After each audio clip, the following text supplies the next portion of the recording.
Chat. Si laporan katanya dia ngelaporin dokter ini kok pada nggak tahu, dokter mau minta tolong dong. Yang terlapor adalah Dede. Dede? Beda sama dokter di negara Konoha ini ya guys ya. Waduh. Steve ini sih bener-bener menurut gue sudah luar biasa. Apa yang dia yang nyenggol-nyenggol orang itu gue nggak suka. Oke, halo teman-teman, kembali lagi di channel FKR Project yang selalu memberi kalian berita tentang update ataupun gosip-gosip yang sedang viral di channel ini. Dan tentunya kita bakal nge-reaction bareng-bareng, teman-teman bisa berkomentar nanti di bawah. Tenang aja, komentar kalian gak bakal dihapus. Kalian bisa berdiskusi lah di sini. Kali ini kita bakal ngebahas yang lagi ramai adalah Doktif dilaporkan oleh Dr. Richard. Waduh. Wadidaw ya. Masalahnya makin berkepanjangan. Ini masalahnya kasus sirah rahma ular atau Selashaukia yang dikenal dengan Selashaukia atau yang dikenal dengan rahma ular lah. Ini belum selesai gitu. Sama perseteruan Doktif. Laporannya aja masih hangat itu, udah kayak nasi ya. Ini muncul lagi laporan dari Dr. Richard. Waduh ya. Kok malah makin ruyem ya teman-teman. Yaudah gak apa-apa. Seperti biasa teman-teman yang pengen check out parfum, teman-teman bisa langsung aja klik linknya di bawah. Karena saya selalu merekomendasikan ini parfum. Karena saya sudah sering menjelaskan ke kalian di video sebelum-sebelumnya. Jadi singkat saja kita ngebahas parfum. Linknya di bawah. Ingat buat penonton FKR Project harus wangi ya. Biar kalian itu dicintai oleh semua orang aja. Kita mulai videonya seru juga. Let's go.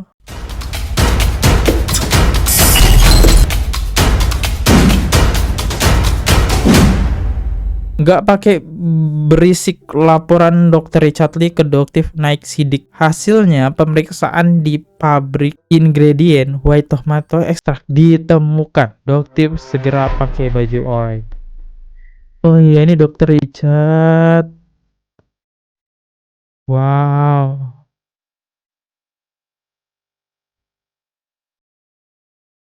Pakai kaos putih, celana kotak-kotak. Oke, dia buat laporan ya di sini.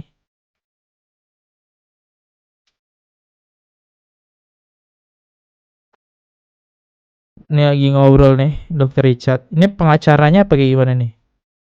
Nah itu ya. Wow. Ditemukan. Menurut saya sih ya nggak bisa disalahin Doktif ya kalau emang nggak ditemukan, karena dia juga punya pabrik yang mereview atau pabrik yang menguji gitu. Kalau itu tidak ditemukan, tapi ya kita lihat aja deh nanti kayak gimana untuk lanjutannya. Mari kita bacakan komentar ya. 1 lawan 10, semoga selalu dilindungi ya Bu Dokter Detektif. Bener ya. Next, Doktif itu menyelamatkan kulit masyarakat Indonesia. Dulu Dr. Richard ya menyelamatkan kulit dari merkucit ya. Sedangkan Doktif ini versi 2-nya dari kopian Dr. Richard, yaitu dia mereview barang-barang yang overclaim. Karena statement dari Dr. Richard, overclaim itu nggak masalah, harga tinggi itu nggak masalah ya. Ternyata Dr. Richard memainkan itu semua. Tapi balik lagi, dia punya kelebihan, dia tidak pakai merkucit ya, atau hidrocure. Nah, gitu kan. Kita lihat, selalu dukung Doktif, tetap tim Doktif. Lanjutkan Dr. Richard Lee biar adem ayem dunia ini. Kalian timnya mana nih ya? Next, tetap Doktif di hati, gimana baik buruk ya. Yang pasti kita terselamatkan dari krim yang overclaim. Alhamdulillah, muka aku udah lebih baik gara-gara Doktif. Bener banget, kalau nggak ada Doktif kita nggak tahu skincare ada yang bahaya. Lebih ke overclaim sih, dan ya bahaya juga sih, bener dua-duanya ya. Wow, nggak expect gitu ya sampai laporan. Nah ini respon dari Dokter Detektif ya. Apa dok etalase? Enggak, Doktif nggak jualan saya. Doktif mau nanya soal si laporan, katanya dia ngelaporin Doktif ini kok pada nggak tahu. Doktif mau minta tolong dong. Minta infonya. Apa sih yang dilaporin gitu loh, bingung Doktif. Produknya ini aduh apa, pencemaran nama baik gitu ya, apa sih gitu. Soalnya pada saat ditanyain wartawan kabur katanya gitu, nggak berani. Kenapa? Hadepin dong kayak Doktif. Emang ada yang lapor? Ada dok. Siapa? DRL. Thank you, sama-sama Mbak Ani. Emang ada yang lapor? Lapornya apa? Kalau kayak gitu inget deh dulu kasusnya. Enggak, Doktif nggak sedih. Ngapain sedih? Emang mukanya sedih? Kelihatan capek kali. Enggak capek. Orang tidur aja tadi, bangun jam berapa tadi? Tadi kita bangun, Doktif tadi bangun setengah 11 guys. Jadi sholat duhanya telat. Biasanya mah itu bangun setengah 11 gitu, pules. Jadi abis, oh iya Doktif kan lagi nggak sholat gitu ya. Jadi pas bangun sholat duha, nggak sholat ya. Udah deh makanya. Dia lapor Doktif. Oh, lapor apa guys? Ada yang tahu nggak? Oh, pules. Oh, itu pules banget ya. Jadi kalau yang bujur-bujur nggak ngaruh. Gak ngaruh. Katanya Doktif dengar udah pada keluar duit banyak ya. Mau nyerang Doktif ya. Doktif mah nggak bayar. Doktif mah nggak pernah bayar bujar. Ngapain? Mending ngasih ke orang. Bener nggak? Ini ya. Ih, berarti ngapain? Ya. Di sini Doktif sih responnya dia tidak tahu gitu dan tidak peduli gitu ya. Tapi jadi Doktif pusing juga sih ya, laporannya belum selesai muncul laporan karena waktu dia banyak yang kebuang guys gara-gara ngurusin laporan-laporan kayak gini gitu. Belum nanti ada surat panggilan dan panggilannya itu nggak hanya sekali tapi bisa berkali-kali gitu ya sampai ditemukan titik permasalahannya. Next, Doktif itu sama kayak NM. Kalau dari komentar nih jujur ya, kalau pendapat saya iya, dia kayak NM cuma versi lembutnya. Kalau NM itu versi tingkat tingginya gitu. Apapun ceplas-ceplos banget ya. Dr. Richard Lee laporkan Doktif ke polisi terkait pasal perlindungan konsumen dan UU ITE terancam 6 tahun penjara. Aduh, berat sih nih. Berat sih teman-teman, kita dengerin. Yang terlapor adalah Dede.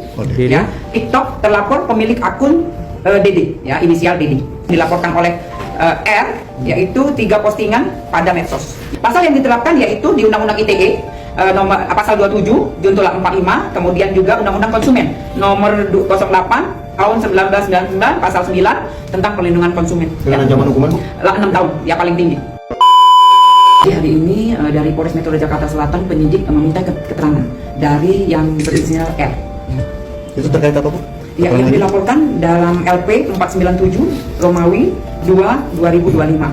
Pelaporan hari Senin tanggal 10 Februari 2025. Pasal yang diterapkan yaitu 2 Undang-Undang ITE 27 kemudian junto 45.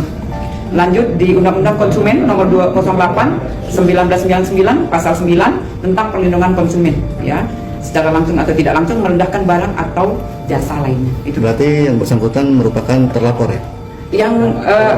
Yang terlapor adalah Dede. Oh, Dede. Ya, TikTok terlapor pemilik akun Dede, ya inisial Dede.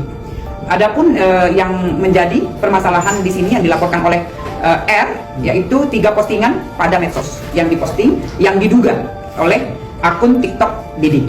Tadi ada berapa pertanyaan dari penyidik, Bu, untuk Pertanyaan lebih dari 20 ya, karena memang kita menggali apa-apa saja yang menjadi permasalahan yang dilaporkan ke Polres Metro Jakarta Selatan, terutama mengenai posting-postingan yang dilihat. Dan kemudian untuk barang buktinya yaitu selain posting juga ada izin klinik dari R ya. Ini berarti untuk pertama kali ya, Bu? Kerugian masih didalami ya, kerugian masih didalami. Yang jelas di sini kasus yang dilaporkan sudah diberikan pasal yaitu yang tadi ya.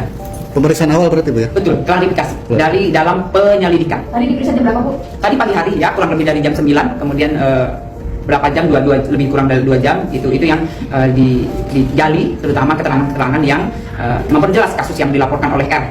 Pasal yang diterapkan yaitu di Undang-Undang ITE nomor pasal 27 junto 45, kemudian juga Undang-Undang Konsumen nomor 08 tahun 1999 pasal 9 tentang perlindungan konsumen. Dengan ancaman hukuman, Bu? 6 tahun, ya paling tinggi ya. Bu, Kemudian 5 tahun paling tinggi. Bu, terkait undang-undang konsumen 6 sampai 5 tahun paling tinggi. Aduh. Soalnya gue nggak setuju sih ya. Ini hanya pendapat gitu. Mau kayak gimana pun emang omongannya Doktif pedas, cuma itu ngebantu masyarakat gitu kan. Iya, udahlah lanjut deh dengerin. kalau tidak salah Dr. Richard Lee itu melaporkan adanya indikasi kandungan dari brand dari Dede atau seperti apa sih, Bu? Itu masih dalam, ya pasti didalami. Karena yang lapor kemarin baru lapor, kemudian masih didalami oleh penyidik. Oleh karena itu kita mencari barang bukti, kemudian saksi-saksi yang jelas mengetahui duduk perkara untuk memperjelas kasus yang dilaporkan. Kalau Yang terlapor adalah Dede. Oke. Kita lihat komentarnya. Lah kok Doktif dilapor? perlindungan konsumen yang selama ini kita dapat ilmu dari Doktif loh. Iya, kita konsumen nih, dilindungi oleh Doktif. Apakah kita bisa melapor?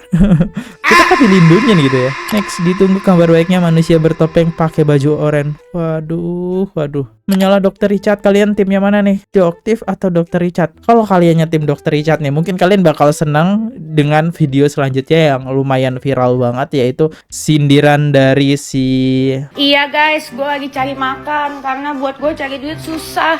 Aku itu hanya wanita biasa, single mom yang bisanya kerja ya guys ya. Beda sama dokter di negara Konoha ini ya guys ya. Waduh. Ada sebuah dokter, katanya dokter ya guys ya, dokter fiktif ya guys ya. Dokter fiktif. Ngajakin suka nge-review produk orang, ya kan? Suka review produk orang. Terus udah gitu dipuji-puji sama masyarakat Konoha. Ya guys ya, konon katanya. Ternyata dokternya itu ada udang di balik bakwan, guys. Review-reviewnya semuanya berbayar, guys. Iya, dibayarnya 150, ada yang bayar 150 juta per SKU. Ya iyalah. Langsung dipuji-puji, langsung dibilang bagus-bagus, yang lain dijelekin. Ya iyalah 150 juta per SKU. Gue juga mau tuh kalau gue jadi dia disuruh review dapat 150 juta per SKU ya guys ya. Jangan kan gue puji-puji, gue makan tuh skincare depan lu orang, gue mukbangin, gue bilang skincare niasin namanya enak banget sih, bisa ditelan nih. Nah, tapi yang lain dikata-katain yang nggak bayar guys gitu. Iya sih namanya. Terus udah gitu di dokter Konoha ini juga dia ketemuan sama orang di mana namanya tuh di kafe ketemuan sama orang di kafe. Abis itu dia itu minta dibeong 20 miliar apa ya? Gila, gua aja jualan piyama sampai lambung. Dia anak bener tuh si dokter itu di Konoha itu minta 20 miliar. Kalau misalkan nggak dikasih, katanya kasusnya mau dinaikin ke DPR. Ini buat-buat kan? Oh banyak banget 20 miliar. Dennis. Dia asli sih, dia emang asli dokter fiktif sih. Waduh, beneran dokter dia. fiktif. Aduh bawa DPR pula. Iya, susah makan gue mah. Ya iyalah, zaman sekarang mencari duit susah. Apa gue kata-katain orang aja di sosmed ya? Kayak kata-katain orang di sosmed gitu kan, biar orang takut review-reviewin produk orang. Siapa tahu gue cair 5M, langsung gue 2M buat DP rumah, langsung deh 2M lagi gue buat ini deh, buat apa, buka warung bakso, DC bakso. Gimana menurut lo, oke nggak? Nyindir dikit hampir jadi. Mie ayam kan nih kita jadi Miami ya yang baru buka. Terus nih kita kan belum lama ini bangun rumah gitu. Aduh, nyindir banget ya. Bu Denis, jangan lihat bayar atau tidaknya, lihat banyak wanita Indonesia yang kebantu sama review Doktif. Udah gitu aja. Wassalamualaikum ya. Kali ini aku dukung Denis. Tumben Doktif nggak laporin yang ini. berat kalau laporin dia ya. Pasti dia ini buzzernya Kuya. Iya lagi ya, Kuya ya. Lanjut next. Tutorial cara minta 20M. Aduh. Ada suatu hari, jadi tiba-tiba ada sebuah dokter fiktif. Dia ngajakin teman sejawatnya, dokter juga. Ya kan, ketemuan tuh di klinik. Nah, sampai klinik, si dokter ini yang lakinya si dokter Reza itu digeledah guys, ya kan, dia udah takut disadap guys, oke? Nah terus udah gitu dia ketakutan kan tuh, bukan ketakutan sih, tepatnya bingung. Akhirnya dia ngikut lah tuh ke Starbucks di Cilegon, ya kan. Saat itu si fiktif itu pakai baju kuning kayak taplak meja gitu guys, oke? Nah abis itu sampailah di Starbucks kan, duduk tuh, ya kan. Si dokter ini bingung kan, aku gue digeledah semuanya, diambil semuanya kan, biar gak ada barbuk, ya kan. Tapi namanya barbuk mah ada aja ya, namanya bukan rezeki kali ya. Terus udah gitu ya guys ya, pas habis digeledah semuanya, udah diambil, udah dipastiin gak ada yang ngerekam. Terus dia mintalah 20M dengan alasan kalau misalkan nggak dinaiki, kalau misalkan nggak dikasih 20M ya, udah diatensi sama DPR lah. Fiktif. DPR mana? Coba lu sebutin yang suruh lu minta 20M. Terus begitu dia bawa-bawa polisi pula, katanya kenal ini, kenal itu, bawa-bawa instansi. Ya, ini pokoknya gue nggak mau sebut dia dokter lagi karena menurut gue dia nggak cocok sama jadi dokter. Karena apa? Karena dokter itu kan punya sumpah kan, menganggap teman sejawatnya itu sebagai keluarga ya guys ya. Dokter itu ada sumpah, ada kode etik untuk melindungi sesama dokter, untuk menjaga pasien. Nggak ada yang minta-minta duit, itu malah bukan dokter, itu namanya apa? Pokoknya tukang palak lah ya guys ya, oke? Mintanya 20 miliar bro. Enak banget hidupnya, 20M minta ya guys ya, oke? Gua aja pagi siang malam jual piyama, dapat boro-boro dapat 20 miliar, dapat lambung gue. Ini sih dokter fiktif ini sih bener-bener menurut gue sudah luar biasa. Apa yang dia yang nyenggol-nyenggol orang itu gue nggak suka. Oke. Jadi ya Dennis selalu menyenggol doktif ya di sini. Inilah sindirannya, sebenarnya masih banyak tapi ya udahlah kayak gini aja videonya teman-teman. Kita lihat terakhir ya videonya. Kalau Dennis sudah berani ngomong bakal rame dah nih. Semangat Dennis. Kalau 2 survei pendukung doktif makin turun tiap harinya. Mantap Dennis, lanjutkan. Hahaha, ini baru lawan setara buat fiktif. Dokter fiktif. Waduh, gimana guys pendapat kalian tentang video ini ya? Jadi masa doktif ini lagi banyak banget yang nyerang ya. Respon kalian silahkan di komen, saya pengen tahu gitu ya. Saya undur dulu, kalau ada salah kata mohon dimaafkan. Sampai jumpa di video, see you, goodbye, bye, subscribe. Oke guys, subscribe channel FKR Project. Jangan lupa kalian subscribe channelnya FKR Project. Subscribe channel FKR Project. Hai guys, jangan lupa untuk subscribe FKR Project.